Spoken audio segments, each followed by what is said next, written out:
Alors, ce projet est un projet qui s'était engagé sur un certain nombre de résultats.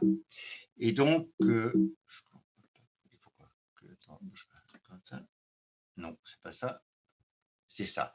Ouais, qui était, donc, les projets européens doivent s'engager sur des résultats, et donc nous nous étions engagés sur un certain nombre de résultats.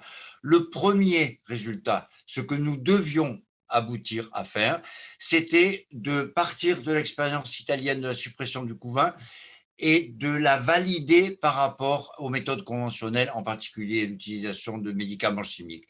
Et ça, nous l'avons fait. Tous les exposés cet après-midi vous ont démontré que cette méthode était validée. Mais en plus de ça, comme on a justement travaillé et traversé les frontières, cette méthode, elle a été adaptée à la région alpine française, qui ne connaît pas exactement les mêmes conditions climatiques. Et donc, la destruction du couvain en fin de mielée a donné un résultat équivalent. Et donc, on a aussi validé l'adaptation de la méthode. Qu'est-ce que cette expérience de 3 ans nous a permis de faire?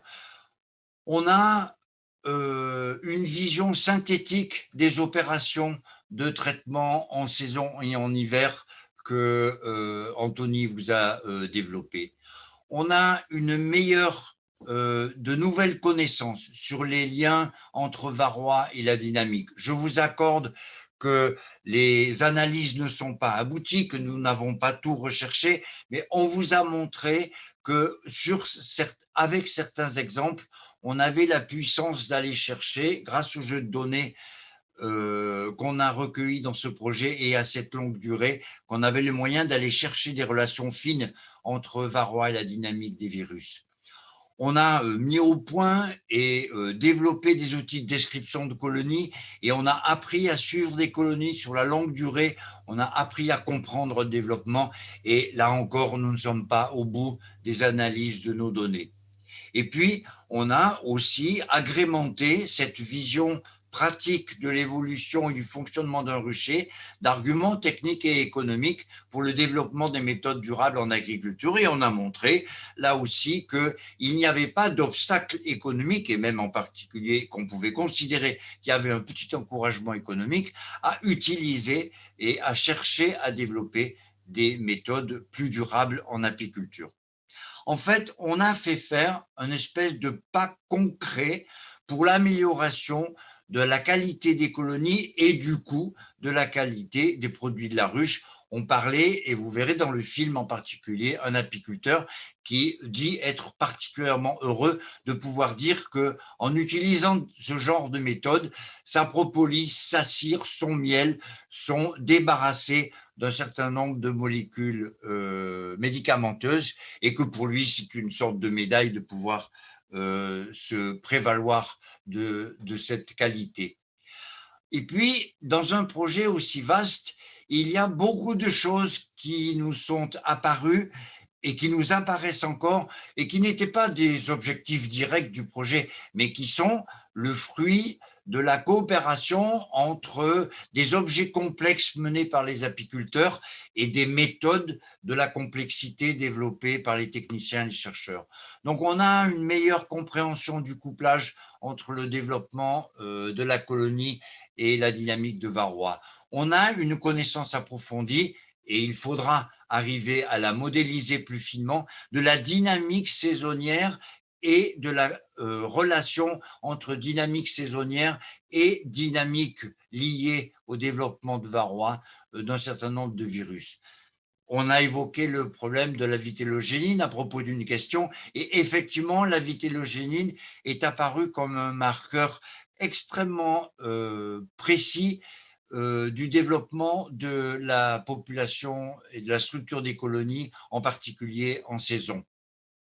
Et enfin, on a cherché à montrer que la mortalité d'une colonie, dans le cadre du développement d'un rucher et à l'échelle des ruchers, c'était quelque chose qui pouvait apparaître comme un processus dans la durée, ou plus exactement que le facteur durée pouvait être compris comme une une part de la vision de la mortalité que effectivement on a tendance à mesurer surtout à la sortie de l'hiver ou à la fin de la saison. Mais en fait, c'est un peu tout le temps qu'il faudrait avoir un œil sur la mortalité parce que ça nous donnerait peut-être la possibilité d'intervenir. Et puis, maintenant qu'on a fait tout ça, maintenant que vous connaissez l'ensemble des idées qui nous ont guidés, que nous avons fiabilisées, auxquelles nous avons essayé de donner un contenu plus précis, et toutes ces idées qui sont encore en germe, qu'est-ce qu'on fait de tout ça? Alors, on va certainement se servir de ce projet pour sensibiliser tous les apiculteurs, et Alban vient d'y faire allusion, à la pertinence de ces méthodes nouvelles, parce que c'est une chose que nous partageons tous dans le projet, et vraisemblablement avec beaucoup de l'auditoire, que les méthodes durables sont quand même quelque chose sur lesquels il faut que l'apiculture puisse compter. Le dialogue qui s'est installé entre les apiculteurs français et italiens, à mon grand regret, et j'en porte toute la responsabilité, n'a pas été assez développé. Dans le fond, on s'est passablement rencontrés, on n'a peut-être pas assez organisé notre dialogue. Et au moment où on a compris qu'il fallait le faire plus, les conditions de la dernière année ne nous ont pas vraiment permis de le faire. Mais en tout cas, la chose est entamée et elle n'est pas prête de s'arrêter. Le, le développement des biotechniques et la promotion du développement des biotechniques dans les instances sanitaires, c'est une chose sur laquelle nous étions engagés. Et on peut voir déjà que, par exemple, je prends un exemple français, mais je suppose que l'Italie peut nous en fournir aussi le même, c'est que dans le cadre du groupe Varroa de la plateforme d'épidémiologie et surveillance animale en France, un certain nombre de partenaires du projet Innovapi font partie de ce groupe et en effet apportent les connaissances, celles qu'ils ont en général, mais aussi celles qu'ils ont acquises dans le cadre du projet Innovapi. Nous avons beaucoup investi de temps, nous investissons encore et nous avons encore beaucoup de temps à investir pour fabriquer les éléments de diffusion technique.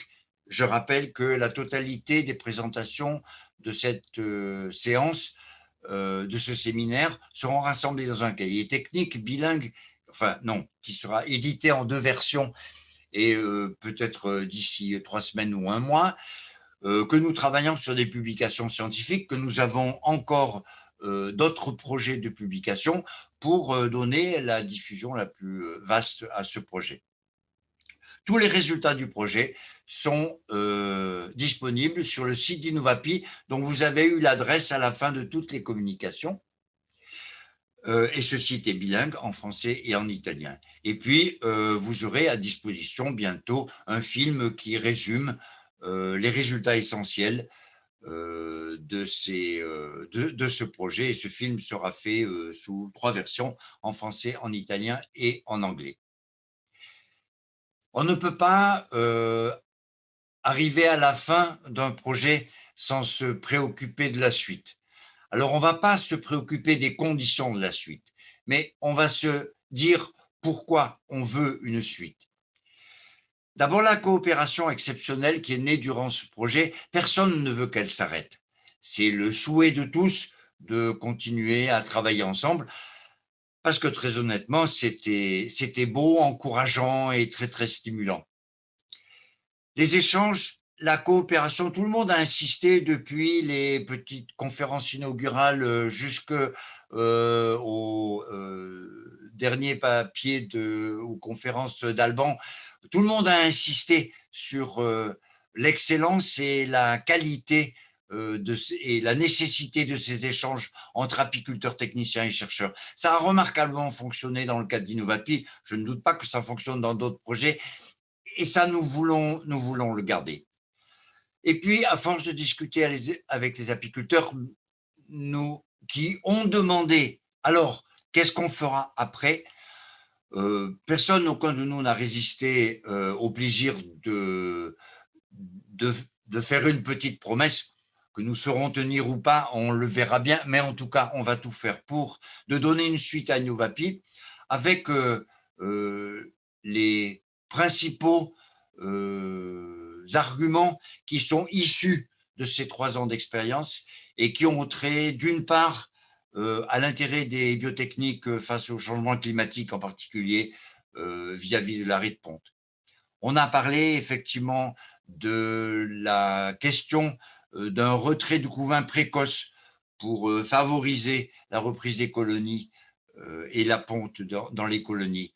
Et on a aussi parlé de la possibilité d'un retrait de couvain ou d'un traitement très précoce d'affaiblir la croissance très très vive de varroa en fin de saison pour pouvoir retarder les traitements et laisser s'exprimer les comportements hygiéniques des populations pour pouvoir peut-être orienter la sélection sur ces critères. C'est un peu difficile de terminer. Je vous remercie infiniment d'avoir assisté si nombreux à cette conférence. J'espère que vous avez, si ce n'est obtenu des réponses à toutes vos questions, je ne doute pas que les questions sont plus grandes et plus nombreuses que les réponses, mais au moins que vous avez eu un bon aperçu de ce projet. C'est avec une très très grande fierté et énormément d'émotion que je remercie la totalité des participants de ce projet. Merci infiniment. J'espère que tout ira bien jusqu'à la fin pour tout le monde, pour que nous puissions aboutir tous les résultats et vous donner les éléments de toutes les découvertes de ce projet.